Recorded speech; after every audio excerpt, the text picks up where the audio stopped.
Learn together and start from now. तो चलो start करते हैं। आज हमारा टॉपिक है scope and importance of physical education. सबसे पहले जो हमारे चैनल पे नए हैं वो चैनल को सब्सक्राइब कर लीजिए और बेल आइकन प्रेस कर लीजिए ताकि आपको हमारी आने वाली वीडियो आसानी से मिल सके। तो let's start. Scope of physical education. Scope of physical education को हमने आगे 3 पार्ट्स में डिवाइड कर लिया है ताकि इनको आसानी से समझा जा सके। Scope in educational subject and basic life long movements and exercise and activity. Means जो फर्स्ट है हमारा स्कोप इन एजुकेशन, इसके अंदर हम वो एरिया कवर करेंगे, वो स्कोप कवर करेंगे फिजिकल एजुकेशन की जो हम एजुकेशन की फील्ड में यूज करते हैं। मतलब फिजिकल एजुकेशन का क्या एरिया है वो हम इसके अंदर कवर करेंगे एजुकेशन की फील्ड में। देन उसके बाद आता है बेसिक लाइफ लॉन्ग मूवमेंट, मतलब वो एरिया, वो स्कोप फिजिकल एजुकेशन में जो हमारे पूरी लाइफ के अंदर यूज होती है, जो मूवमेंट्स उसके अंदर। फिर आती है हमारी एक्सरसाइज एंड एक्टिविटी। अब एक्सरसाइज एंड एक्टिविटी में फिजिकल एजुकेशन कैसे यूज होती है वो हम इसके अंदर डिस्कस करेंगे। Next, scope in educational subject. अब इसके अंदर फर्दर डिवाइड किया गया है कहाँ कहाँ पे फिजिकल एजुकेशन यूज होती है। तो सबसे पहले history and foundation of physical education. इसके अंदर क्या है, जो भी फिजिकल एजुकेशन की पुरानी हिस्ट्री है, कहाँ से फिजिकल एजुकेशन आई, किस किस ने इसके अंदर रिसर्च की है, इसके अंदर किसने क्या इनकी डेफिनेशन मीनिंग दिया है, या फिर पहले क्या होता था, पहले स्पोर्ट्स में क्या था, कैसे फिजिकल एजुकेशन बनी, कैसे सब्जेक्ट आया, कैसे इसके इंस्टीट्यूट्स बने, ये सब history and foundation of physical education में आता है। उसके बाद है हेल्थ एजुकेशन। हेल्थ एजुकेशन में क्या आता है, हमारे हेल्थ से रिलेटेड जो भी एस्पेक्ट्स होते हैं, जैसे हमारी डाइट हो गई, जो भी हमारी डिजीज वगैरह होती है, वो सब भी हमें इसके अंदर पता चलता है। और जो ये हमारे सब्जेक्ट्स हैं, ये सारे जो हमारे हैं, ये सारे सब्जेक्ट्स हैं जो हमारे फिजिकल एजुकेशन में आते हैं। उसके बाद आता है test, measurement and evaluation of efficiency.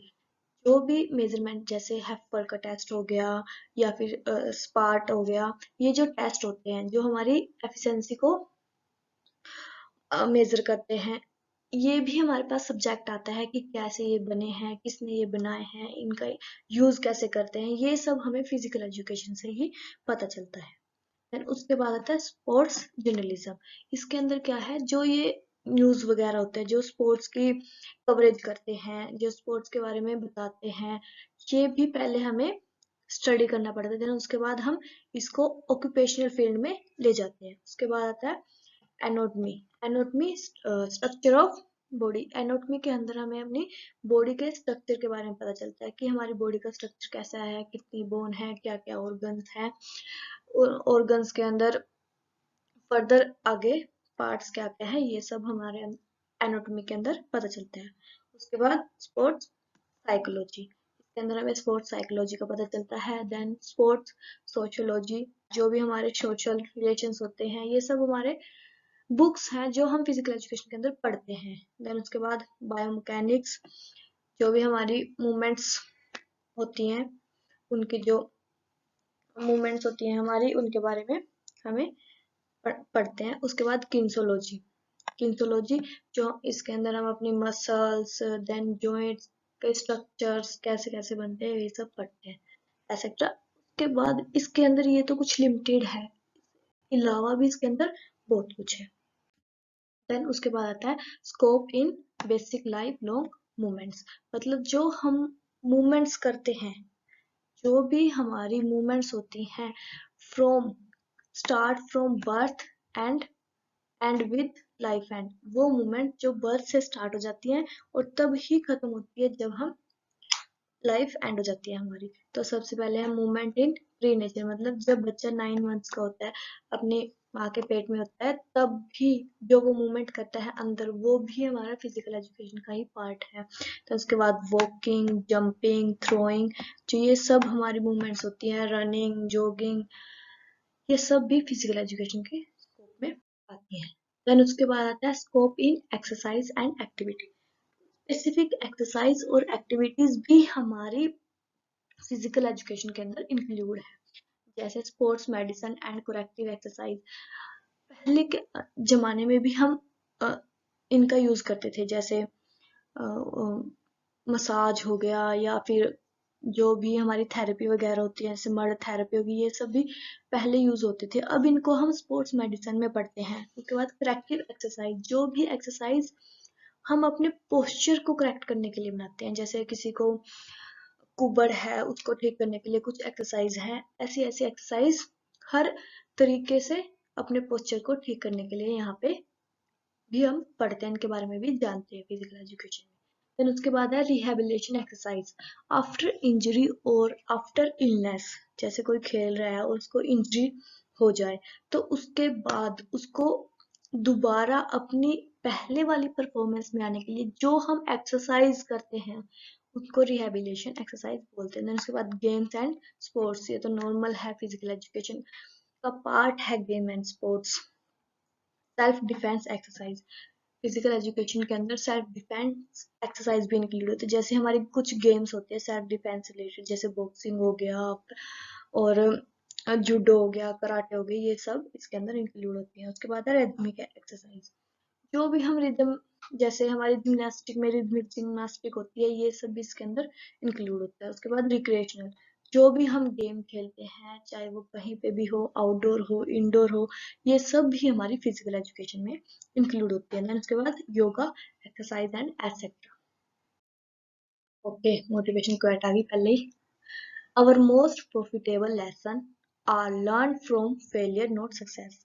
मतलब हमारा जो सबसे प्रॉफिटेबल हमारा लेसन होता है लाइफ का, वो हमें फेलियर से मिलता है, ना कि सक्सेस से। तो कभी भी फेल होने के लिए मत डरे, और हमेशा ये मत सोचे कि हमें सक्सेस ही मिल जाएगी। हमेशा लर्न करे, सीखे, सक्सेस अपने आप आपके पीछे आएगी दौड़ी दौड़ी। yes. अब बात करते हैं इम्पोर्टेंस ऑफ फिजिकल एजुकेशन। तो फिजिकल एजुकेशन की हमारी लाइफ में क्या इम्पोर्टेंस है, ये अब हम देखते हैं। फिजिकल डेवलपमेंट, इसके अंदर क्या आता है, हमारा जो फिजिकल स्ट्रक्चर होता है, हमारी पोस्चर आ गया, हम दिखने में कैसे हैं, फिजिकल एजुकेशन हमारा फिजिकल भी डेवलप करती है। उसके बाद सोशल डेवलपमेंट, हमारा सोसाइटी के अंदर क्या रेपुटेशन है, हमारा बोल चाल कैसे है, हम किसको किस तरीके से ट्रीट करते हैं, ये सब भी हमारा फिजिकल एजुकेशन में डेवलप करता है। जैसे हम कहीं भी अगर खेलने जाते हैं, तो हमें ऐसा होता है कि रूम्स कई बार क्या होता है कम पड़ जाते हैं, तो हमें एक ही रूम में एडजस्ट करना पड़ता है। तो वहाँ पे जो सोशल एडजस्टमेंट करनी पड़ती है हमें, वो हमें फिजिकल एजुकेशन से ही सीखते हैं। उसके बाद है नेचुरल डेवलपमेंट, इसके अंदर आता है कि जो फिजिकल एजुकेशन है वो हमें हमारी एज के अकॉर्डिंग ही चीजें प्रोवाइड करवाती है। जैसे चाइल्ड के लिए अलग एक्सरसाइज होंगी, देन उसके बाद अडल्ट के लिए अलग होंगी, देन अगर कोई ओल्ड है तो उसके लिए अलग होगी। मतलब ये हमारी डिफरेंट डिफरेंट एज के अकॉर्डिंग हमें डेवलप करता है। उसके बाद आती है इमोशनल डेवलपमेंट, इसके अंदर क्या आता है कि फिजिकल एजुकेशन से या गेम्स में जाने से हमारे अंदर जो इमोशंस होते हैं हमारे, वो कंट्रोल होते हैं। जैसे हम कभी भी ज्यादा सैड होते हैं तो हम कभी भी फील नहीं करते, अगर कहीं हार जाते हैं तो हम ज्यादा सैड नहीं होते, बल्कि नेक्स्ट के लिए मोटिवेट होते हैं। अगर हम कहीं जीत जाते हैं तो हम ज्यादा शो नहीं करते कि हाँ हम जीत गए, ऐसा कुछ नहीं होता। हमें यहाँ पे अपने इमोशंस पे कंट्रोल करना भी फिजिकल एजुकेशन से सीखते हैं। उसके बाद है हमारा करेक्टर डेवलपमेंट, हम किसके साथ कैसे रिएक्ट करते हैं, हमारा करेक्टर, ये सब भी हमारा फिजिकल एजुकेशन में डेवलप होता है। उसके बाद सेल्फ कॉन्फिडेंस, यस बिल्कुल सही है, फिजिकल एजुकेशन से हमें सेल्फ कॉन्फिडेंस मिलता है। जैसे हम कई बार क्या करते हैं, गेम्स में जाते हैं, एज्यूम कर लो हम डिस्ट्रिक्ट लेवल पे खेलने गए हैं, फर्स्ट टाइम है हमारा, तो हम वहाँ पे क्या होता है बहुत ही ज्यादा डरे हुए होते हैं कि हाय क्या होगा क्या होगा। फिर उसके बाद क्या होता है, जब हम अगेन एंड अगेन गेम्स में जाते हैं, पार्टिसिपेट करते हैं, कई बार हम हार भी जाते हैं बट कई बार हम जीत जाते हैं, उससे क्या होता है हमारा सेल्फ कॉन्फिडेंस इंक्रीज होता है, हम मोटिवेट होते हैं आगे चीजों के लिए। फिर उसके बाद है mental development, yes physical education में जैसे हम योगा करते हैं, योगा से हमें क्या होता है, हमारा माइंड शांत होता है, हमें पीस मिलती है। ये सब फिजिकल योगा, जैसे हमने स्कोप में पढ़ा था, योगा किससे रिलेटेड है, फिजिकल एजुकेशन से, उससे क्या होता है हमारा मेंटल डेवलपमेंट होता है। उसके बाद है लीडरशिप क्वालिटी ऑलवेज डेवलप होती है, बिल्कुल होती है। लीडरशिप क्वालिटी जैसे हम टीम गेम्स में जाते हैं, टीम गेम्स में हमेशा कोई भी गेम हो वो हमेशा एक लीडर होता है, कैप्टन होता है जो पूरी टीम को मैनेज करता है, हर किसी की ड्यूटीज असाइन करता है। तो ये भी हमें फिजिकल एजुकेशन में सीखने को मिलता है। तो बात है यूज ऑफ फ्री टाइम।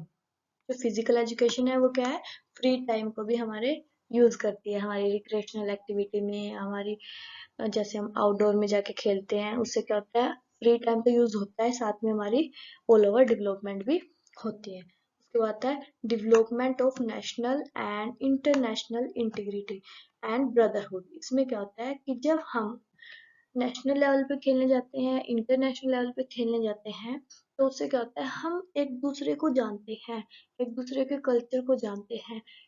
अब एक दूसरे को जानेंगे, दोस्त बनेंगे, वहां पे एक ब्रदरहुड बन जाता है, मतलब एक दूसरे से इंटरेक्शन हो जाती है। फिर उसके बाद आता है gaining in health related knowledge. Physical education से हमें हेल्थ रिलेटेड नॉलेज मिलती है, जैसे अगर हमें सारी डिसीज के बारे में पता है, सारी डिफॉर्मिटीज के बारे में पता है, तो हमें वहां से ये नॉलेज भी मिलती है कि उनको दूर कैसे किया जाए। कोई डिसीज है तो उससे कैसे बचा जाए, कोई डिफॉर्मिटी है उसको कैसे किस एक्सरसाइज से ठीक किया जाए। उसके बाद है employment based curriculum. Employment based curriculum कैसे, जैसे फिजिकल एजुकेशन के अंदर सीपी ऐड होती है, उसके बाद बीपी ऐड होती है, एमपी ऐड होती है। ये क्या है, ऑक्यूपेशनल लेवल में जाते हैं जिससे बाद में एम्प्लॉयमेंट मिलती है। जैसे इससे पहले स्कोप में आया था स्पोर्ट जर्नलिज्म, वो क्या होता है, फिर उसके बाद जब वो उसका कोर्स कर लेता है तो उसके बाद वो किस में चला जाता है, एम्प्लॉयमेंट की साइड, मतलब वो ऑक्यूपेशन में चला जाता है। उसके बाद आती है डेवलपमेंट ऑफ मोटर स्किल। जो हमारी मोटर स्किल्स होती है वो same running, jumping, walking, jogging, all. उसके बाद नैरो मस्कुलर डेवलपमेंट, जो हमारे माइंड एंड मसल कोऑर्डिनेशन होता है, ये भी हमें फिजिकल एजुकेशन के द्वारा हमारा डेवलप हो जाता है। जैसे हम गेम खेलते हैं, वॉलीबॉल खेल रहे हैं, तो इससे क्या होता है, हम पास करना होता है दूसरी टीम में, उसके हमारे मसल्स की और माइंड की, माइंड में चल रहा होता है कि मैंने उधर साइड ड्रॉप डालना है, बट मेरा फेस दूसरी साइड है, तो ये नैरो मस्कुलर डेवलपमेंट होती है। उसके बाद कल्चर डेवलपमेंट, सेम जैसे मैंने इंट्रोडक्शन में बताया था, जब इनके कल्चर को जानते हैं, एक दूसरे के कल्चर को जानते हैं उनके, तो उसके साथ हमारी कल्चर डेवलपमेंट भी होती है। तो थैंक यू सो मच। अगर वीडियो अच्छी लगी हो तो